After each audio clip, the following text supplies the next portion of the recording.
Assalomu alaykum aziz do'stlar, sizlar bilan Xabarchi.uz kanalida O'zbekistonda va dunyoda kuzatiladigan so'nggi yangiliklar. Biz o'z ishimizni boshladik. Azizlar, xabarlarimizdan to'liq ma'lumot olish uchun videoni oxirigacha tomosha qiling.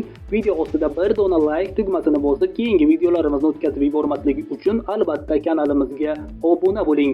Bugungi dasturimizda O'zbekiston xalqi jiddiy ogohlantiriladi. Batafsil videoda xabardor bo'ling. O'zgidromet 7-9 aprel kunlari yomg'ir yog'ishi kutilayotgani sababli respublikaning tog' oldi va tog'li hududlarida sel suv toshqini xavfi borligidan ogohlantirdi. Quyidagi hududlarda sel suv toshqini hodisalari yuzaga kelishi mumkin. Qashqadaryo viloyati Yakkabog', Dehqonobod, Chiroqchi, Kitob shahri, Sabz, Qamashi, G'uzor tumanlarida. Surxondaryo viloyati Sariosiyo, Uzun, Oltinsoy, Denov, Boysun, Sherobod, Sho'rchi, Qumqo'rg'on, Muzrabot tumanlarida. Samarqand viloyati Urgut, Samarqand, Bulong'ur, Nurobod, Qo'shrabot, Kattaqo'rg'on, Payariq, Jomboy, Ishtixon tumanlarida.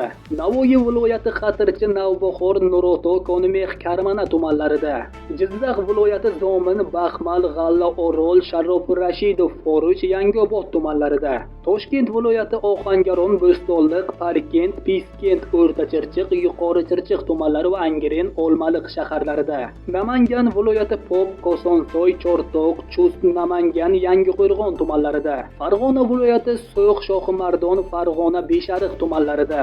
Andijon viloyati Andijon, Asaka, Jalaquduq, Qo'rg'on-Tepa, Paxtaobod, Izboskan, Xo'jaobod, Marhamat tumanlari va Xonobod shahrida. Tog' oldi va tog'li hududlarda istiqomat qiluvchi fuqarolar, dam oluvchilar hamda tog'li hududlarda harakatlanuvchi haydovchilardan ehtiyotkorlik choralarini ko'rishlarini so'raymiz, deyiladi xabarda. Shuningdek, respublika hududi bo'yicha yomg'ir suv toshqinlari to'planishi ehtimoli bor. Bu esa hududlarni suv bosishiga olib kelishi mumkin. 5-aprel kuni Qoraqalpog'iston Respublikasi Beruniy tumaniga sel kelganda kuchli yog'ingarchilik natijasida baland tepalikdan Sulton Uvaysiy ziyoratgohiga yog'in suvlari tushib sel hosil qilgan. Shu kuni Jizzax viloyati G'allaorol tumanida joylashgan tog' va adirliklarda kuzatilgan kuchli yomg'ir yog'ishi natijasida sel suvlari xavfsiz oqib o'tdi.